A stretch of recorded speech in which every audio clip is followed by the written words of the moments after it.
Hey guys, Desolate Magic here, and it's time for more Modern Horizons 2 spoilers, and I have officially deemed this the craziest set I have ever seen since I started playing Magic in 2013, and a lot of people agree, and a small group of people who don't know what they're talking about disagree. In fact, I'm getting like the overwhelming majority of comments is like, yeah, that card's gonna be problematic, yeah, that goes right into this deck, and oh my gosh, they're gonna have to ban that. Like from people who really know how to build decks and really know how to play the game.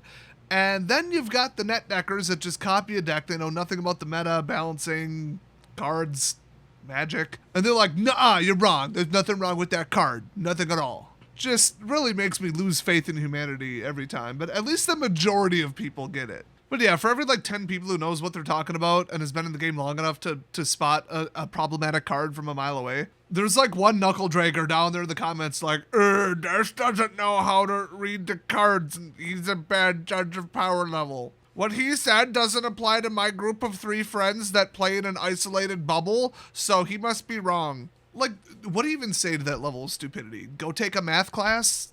Go learn more about the game? Go try building a deck? Anyway, let's jump into the spoilers. First up, we've got Young Necromancer, and there's actually a really big joke on this card. So, you know the card Young Pyromancer, which this is obviously referencing, kind of.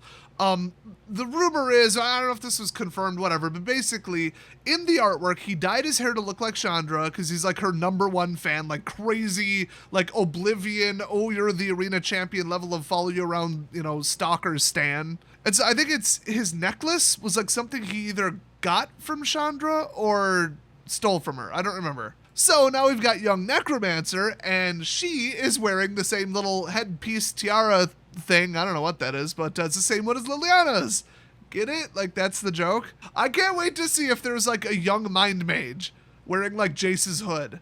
So anyway, this is a 5-cost 2/3 human warlock, and it says when it enters battlefield, you may exile 2 cards from your graveyard. When you do, return target creature card from your graveyard to the battlefield.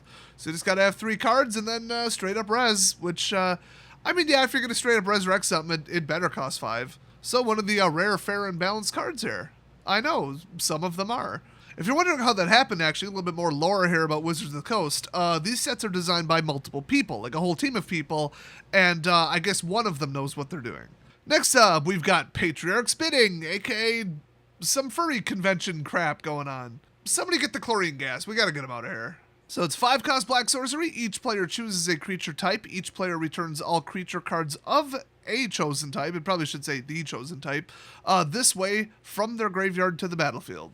Well, you might want to check all graveyards before casting this, because this could blow up in your face really quick, but it is an interesting card, that's for sure. Now, there are some translation errors here, which is why I love it when they spoil these in foreign languages, but it's not clear exactly perfectly how this works.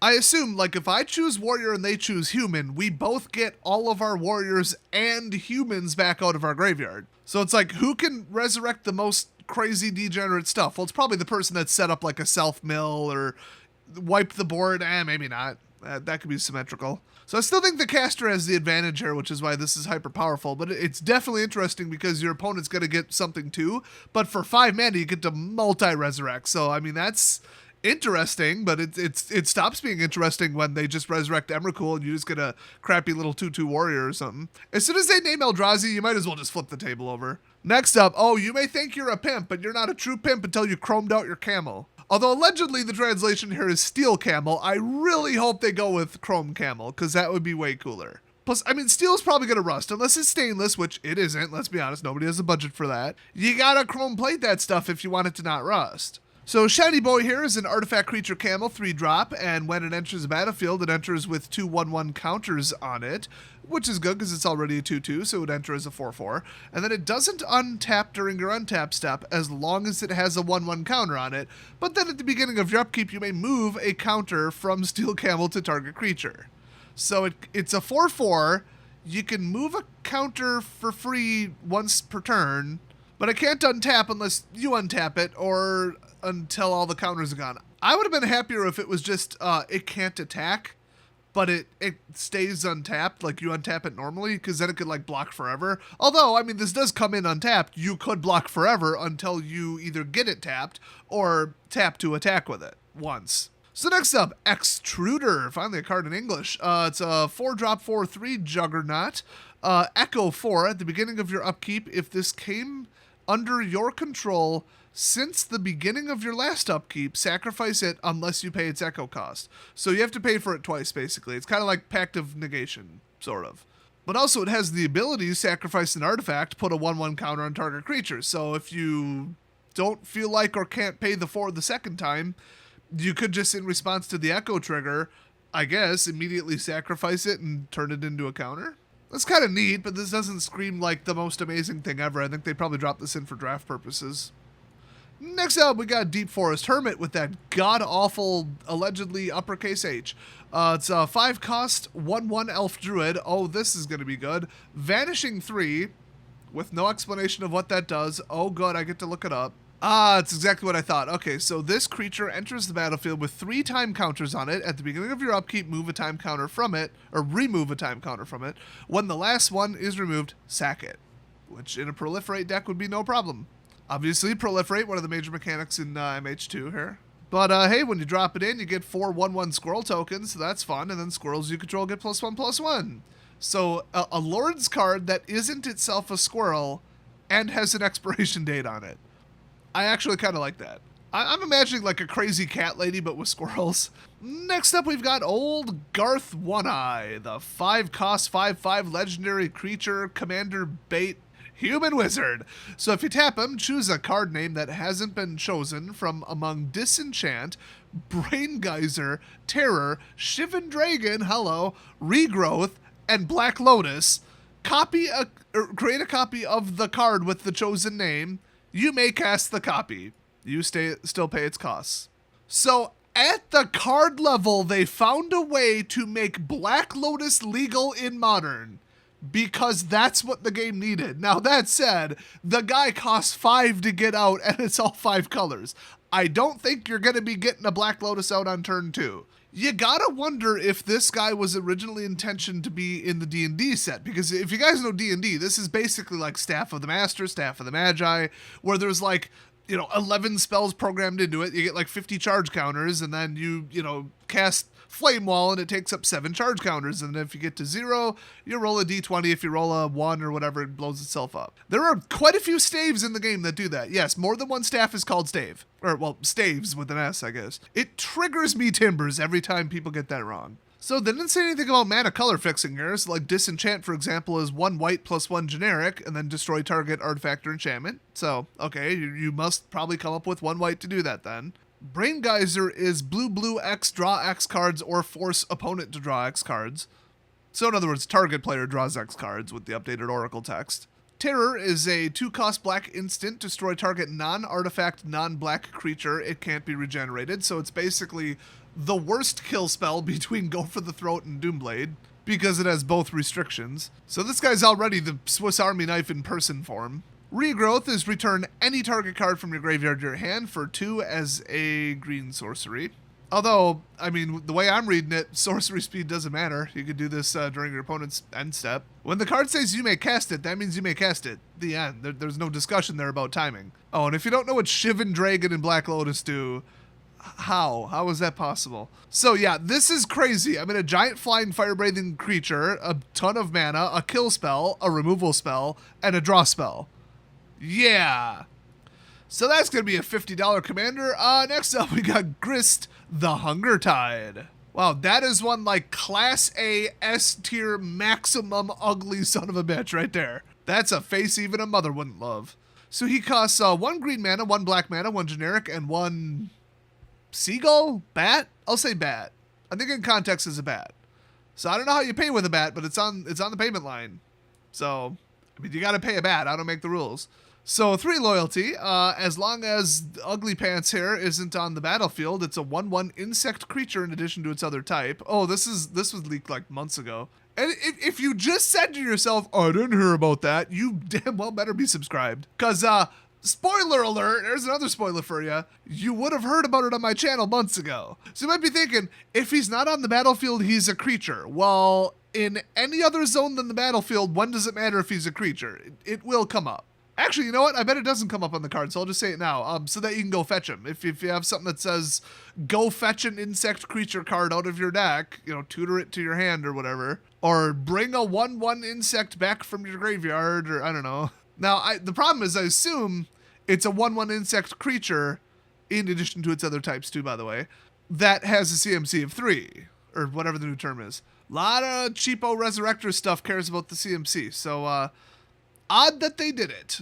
Also, I don't think that's a bat that's like a super long-winged locust or something. I don't know. Hard to say. So his +1 is create a 1/1 black and green insect creature token, then mill a card. So, okay. If an insect card was milled this way, put a loyalty counter on Grist and repeat the process. I remember, I think D&D 4th edition had some kind of like necromancer or lich or something that was like a swarm lord or some kind of like insect specialist. And it was like gross as hell, man. I think that's what this guy is. I think a lot of these were stolen from the D&D set. Not that there isn't some fantasy world crossover, but anyway. -2, you may sacrifice a creature. When you do, destroy target creature or planeswalker. And in theory, you have a bunch of throwaway insects, so okay. That's kind of nice. And then -5, each opponent loses life equal to the number of creature cards in your graveyard. Oh, it's like Crypt Incursion mixed with Sanguine Bond, which is a fun little combo, except it doesn't care if it's a creature card or not. And you don't need 2 cards to do it. So that's pretty nuts. I mean, you're going to have a hell of a time trying to get counters on this guy, but proliferate.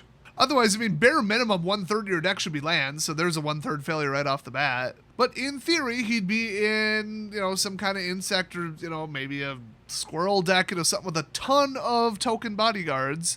Or maybe like a graveyard recursion skeleton, you know, rebuilder, reanimator kind of thing. And yeah, he'd have a lot of time and a lot of defense. It'd be real hard to get to him. So he's going to be interesting. Well, I'm sick of looking at him. So let's move on to Priest of Fell Rites. So it's a 2-cost black-white human warlock 2/2. If you tap her and pay 3 life, sacrifice Priest of Fell Rites, then return target creature card from your graveyard to the battlefield. This is really blurry. Activate only as a sorcery. So a free universal uncapped Resurrector for 2 mana. At least she doesn't have haste. And then Unearth 5. Pay 5, return this card from your graveyard to the battlefield. It gains haste. Exile it at the beginning of your next end step. Or if it would leave the battlefield. Unearth only at sorcery speed.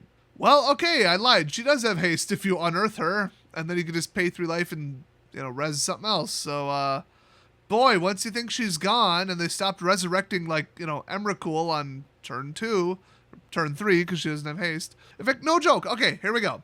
Either go second or choose to go second. There's step 1. Have her and Emrakul in your starting hand. So, okay, good luck with that. But you could have a whole deck full of just broken garbage. All right. Draw your card, then hold it and play absolutely nothing. With your 8th card, toss something into the graveyard like Emrakul. Turn 2, drop a land. Turn 3, drop her into play. Turn, 4, resurrect Emrakul. There you go.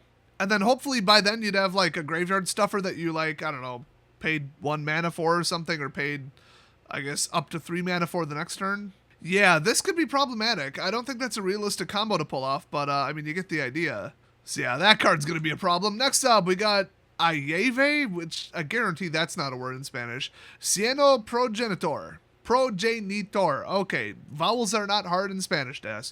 Also, I think that hard G was wrong too. But anyway, it's a 5-cost 2/2 legendary creature. Cieno, by the way, is a ooze. And it has Tormenta, which you would think is Torment, but it's actually Storm, I guess. So yes, an ooze with Storm. When you cast this creature, copy it for each spell cast before it this turn. The copies become tokens. Oh wait, they discovered a problem. Ave or whatever the hell. I mean, it's a proper noun, so it could literally be from any base language, so it's probably not how you say it, but is not legendary if it's a token. There you go. Duct taped a little fix on it for you there. I mean, I'd say why not just not make it legendary, but would you really want to drop 2 of these in? Yeah, you would, which is why you're not allowed. So it enters battlefield with a +1/+1 counter on it for each other ooze you control. How the hell do you time that? Is that still considered to be like you choose the order or simultaneous? Or like 2-stage after effect? Because then you got Storm, so like, boy, you're going to have to look up 8 different rulings just to figure out how this works. I'm sure the comment section won't just be World War III with people claiming they're a level 1, 2, 3, 4, 5, 6, 7, 8, 9, or 10 judge and saying it absolutely totally works this way, trust me. Here, let me read the comment section on mythicspoilers.com. So if I'm reading this correctly, the tokens will all enter sequentially higher numbers of +1/+1 because you have to choose the order. First reply, I believe they enter at the same time, so they would all be equal in the amount of 1/1 gained. Next comment, no, they're storm copies, so they go on the stack and resolve one at a time. I could keep reading replies, but I bet you could guess how they go. Honestly, I'm on the side of Storm Guy. Because like I think that's how Storm works. Not that I would know. I don't run Storm. I have standards. Oh, and lower down we've got that one guy. Every time there's that one guy. Actually, the Storm scale is and has always been pertaining to standard legal stats. Okay, so Lifelink is like a 1 and Storm is a 10. But because we're talking about Modern, they're both a 1. Because the Storm scale doesn't apply. The Storm scale, you can't gain any information about how problematic, broken, and annoying, and awful, or confusing, or overpowered a mechanic might be based on the Storm scale once you're outside of standard. You're just flying blind. Doesn't tell you anything at all. People this stupid actually exist. I kid you not. And they're on the internet, and they're typing comments.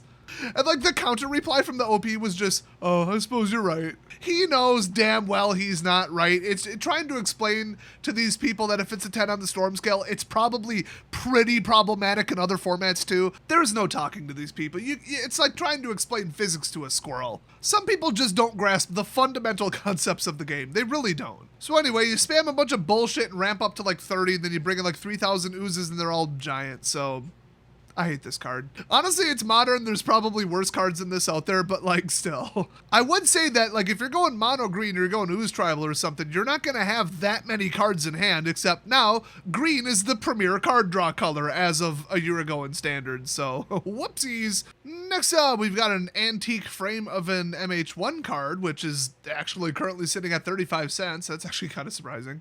And yeah, whenever another bear enters the battlefield under your control, choose one, put 2 1/1 counters on target bear, or target bear you control fights target creature you don't control. So solid, it's just, I don't think the game has enough support to get that tribal going, or just nobody was interested in running a bear tribal in anything. I don't know, anything's a commander deck at this point, I'd say do it. Get out there and live your best bear life now. I mean, if you just love bears that much, sorry, the Packers are still going to beat them in the Super Bowl, but still. I love confusing Europeans. Speaking of confusing Europeans, next up we got Kitchen Imp. What do they call the kitchen over in England? The larder or something? They got cutesy little dumb British words for everything. Ooh, my new debit card has a crisp in it. Yes, that was just an absolute troll. But this card isn't a troll, it's an imp. That's right, we went for the double segue. Speaking of double segues, this has flying and haste.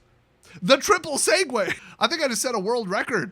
It has Madness 1. If you forget this, it's if you were to somehow, for some reason, be in the process of discarding this card, then you discard it into exile, and when you do, you can cast it for its Madness cost. But if you don't, it's left in...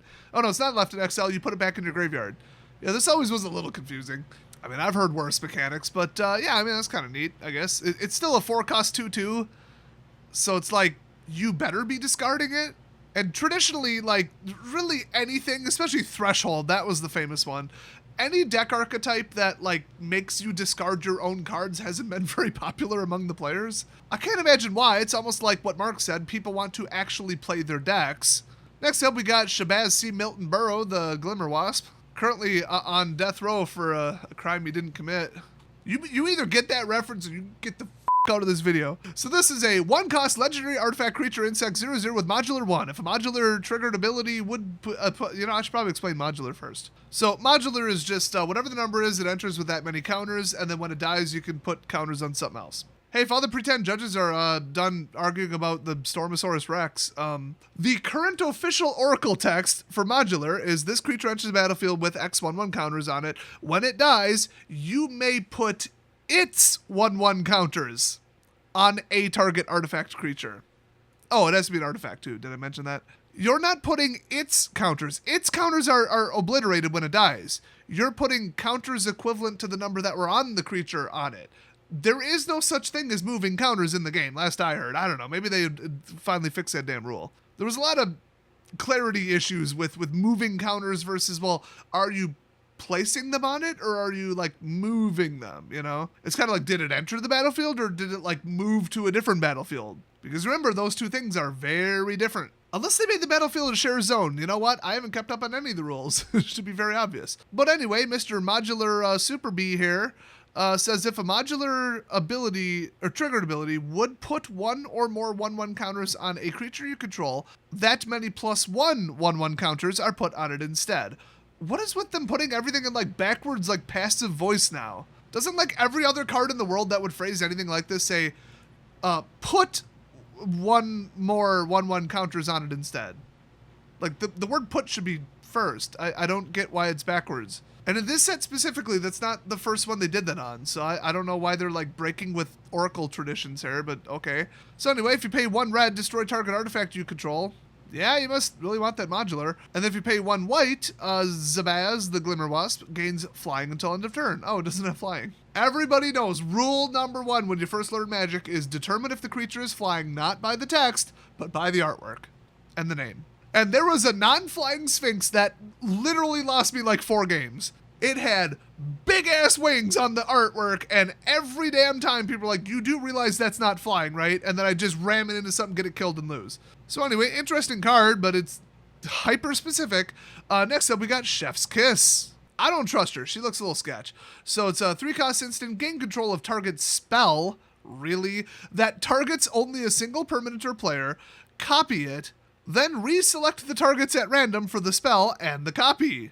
The new targets can't be you or a permanent you control. Oh, come on. Come on. Where's the fun in that? So you're exempted from the chaotic fun. Come on. So somebody launches a kill spell at anything. I mean, honestly, it doesn't even have to be targeting you if it's multiplayer Commander. Let's be honest, this is basically Commander Horizons 2. So you make a second copy and then scramble the targets. That is a classic multiplayer Commander move right there. But I will say in, 2-player games, holy shit. This is basically redirect and fork put together. Oh, except complete and utter chaos. So, like, it can only hit them or their own stuff. I mean, Thoughtseize, Chef's Kiss. I'll give you a hint. There's only one valid target. And unfortunately, since I think you control both spells, you would then take the 2 life twice, but totally worth it. I once cast Redirect on somebody's Thoughtseize at an actual, tournament. It was turn 2 and I had 2 blue and I went first. I think it was his turn 2, so my turn 2.5. But I redirected the Thoughtseize at him after he fetch landed a shock land into play. So because he still controlled the spell and I just tweaked the target of it to him, he got to pick the card to discard, but he basically started the game with 15 life and no Thoughtseize. Oh, and 5 cards. That was just funny to me. In my opinion, he had it coming. He deserved it. But this is even wilder right here. This works a little differently. So make sure if you run this, you know the exact particulars of who owns a spell versus who controls a spell and all that stuff. But I know you've been waiting for this. Another fucking red counterspell? Are you fucking kidding me? Does the color pie mean anything to you? Fuck you, wizards. But does sometimes red does stuff with spells like fork and reverberate and shut the fuck up. Tybalt's is a counterspell. This is a counterspell. You take a spell that's probably targeting you or permanent you control, and you not only counter it, but you gain control of it, then you get a second copy, and then you, I guess, instantly lose control of it because you can't choose the targeting. I mean, you still control the spell, but do you? Do you really? I mean, you do, but I'm saying, you don't. But you do. In the rules, you do. It's like getting an honorary degree from a college. Yeah, this is a red counterspell. That's all this is. So, this card and the person who designed it. Next up, we've got Salvados Mog. So apparently Salvados means selvage. So the capital city of El Salvador, San Salvador, means the saint of salvaging? Did he own a junkyard? Was he the first Catholic priest to gain sainthood from running a scrap dealership? Okay, it means savior, and so a salvager is the savior of the scrap metal. I'm just being an asshole. So Mog Salvager's here. It's a 3-cost instant. If an opponent controls an island and you control a mountain, you may cast the spell without paying its mana cost. Oh, good, blue hate in modern. That's what we needed. Destroy target artifact. Well, this is weirdly narrow. I mean, honestly, I wouldn't even put this in a sideboard. Pretty sure you can blow up an artifact for 2 pretty reliably instead of, oh nope, gotta run for that 0. Gee, I hope they have an island, which it's modern, they don't. And yes, I know they don't speak Portuguese in El Salvador. That was the joke. I have to actually come out and say it because apparently Portuguese speakers are easily triggered. After I relentlessly and repeatedly remind them that their language is confusing and unnecessarily complicated. By the way, the flavor text translates to 3 Mogs, 1 Tesseract. What? And then I guess I'll be polite and say dicks. 100% accurate translation for you there. Next up, oh my gosh, this is awesome. So shiny. So for blue +2, you get enchant creature when So Shiny enters battlefield. If you control a token, tap enchanted creature, then scry 2. Otherwise, enchanted creature doesn't untap during its controller's untap step. I've seen more reliable pin downs than this, I'll tell you that, but if you can get the scry going, you know, so it's very token specific, tribal specific pin down, which, you know, all right, sure. I mean, I'll take it. Otherwise, I mean, anything else, just run like Ice Over or like Claustrophobia. That's still 3, right? I mean, even Singing Bell Strike for 2. That one has a little bit of an out, but still. Anyway, I love this card. Next up, Tribute Mage. And it's apparently a tribute to Modern Horizons 1. Hey. I mean, somebody's got to tell him. You're going to cut right through that cloth. What the hell are you doing? Anyway, 2/2 for 3. When it enters battlefield, you may search your library for an artifact card with mana value of exactly 2. Reveal that card, put it in your hand, then shuffle. So in other words, an exact, like, word-for-word clone of Trophy Mage, except they replaced 3 with 2. So I guess if you really want to go get something that costs 2 instead of 3, run this instead. I'd run both, although they're both human wizards and non-artificers, and that's the extent of what they do, and then they're just a useless block cow that's going to get killed. So, I mean, I wouldn't run either, but then again, I mean, you go get some baller equipment, you know. Might as well have someone to strap it to, but currently, Trophy Mage is only a 25-cent card. Next up, woo! Batten down the hatches and slap your grandmother because it's something I'm a specialist in, Subtlety. So this is an elemental incarnation that looks absolutely beast AF. It's a 4-cost. Double blue for that devotion. Flash, flying, that's always fun. 3/3, okay, I mean, yeah, it's blue, what else do you expect? And when Subtlety enters battlefield, choose up to 1 target creature spell or planeswalker spell, so in other words, on the stack. Its owner puts it on the top or bottom of their library. So their choice, they can either ruin their next draw and take another shot at it, or they can give up. I do like the counter spells that are also creatures with flash. That's just actually kind of fun. You get a lot more value than you do with just a counter spell. And honestly, like, this is going to sound crazy, but at least like 5 years ago, this was definitely true. There aren't enough counter spells played in Modern. There just aren't.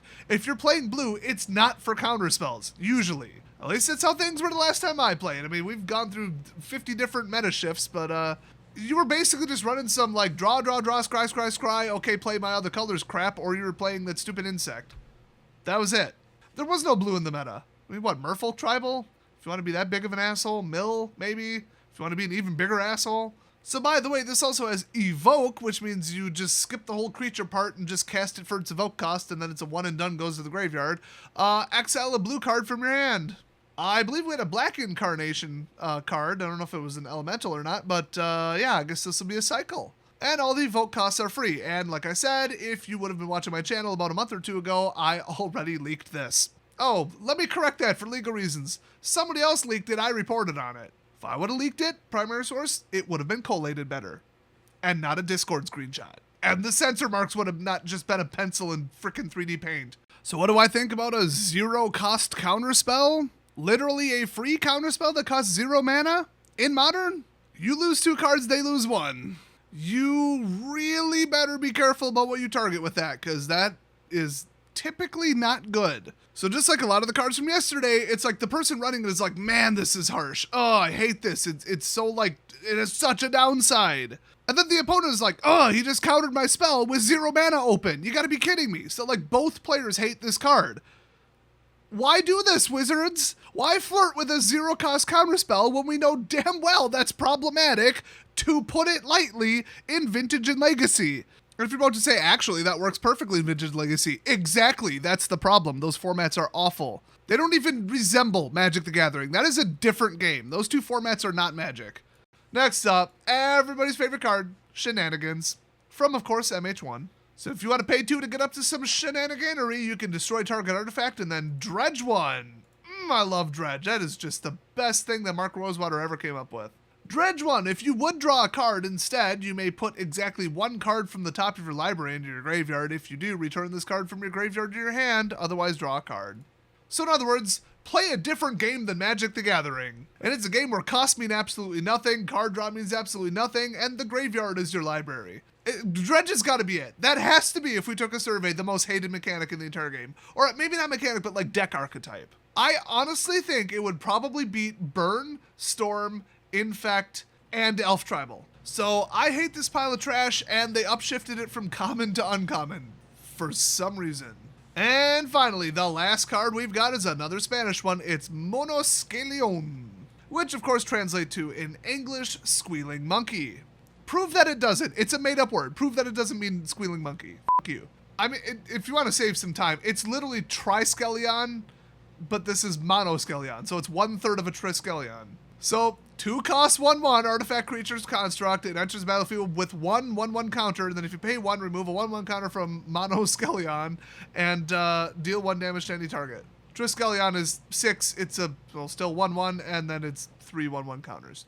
Hey guys, it's Walking Ballista if Walking Ballista wasn't a giant pile of broken, poorly conceived bullshit. That card needs to be banned from existence. People who own that card and have it in a deck should be put in prison. So yeah, I do like how they're referencing the older Triskelion card, which apparently is Triskelion because try. But Chamber Sentry's better than all of them. Fight me. Okay, finally, we're through all of them. I have needed a shower this entire time because I set up like my entire garden was hauling rocks and stuff. I'm all full of dirt and sweat, and it is disgusting. I am just a...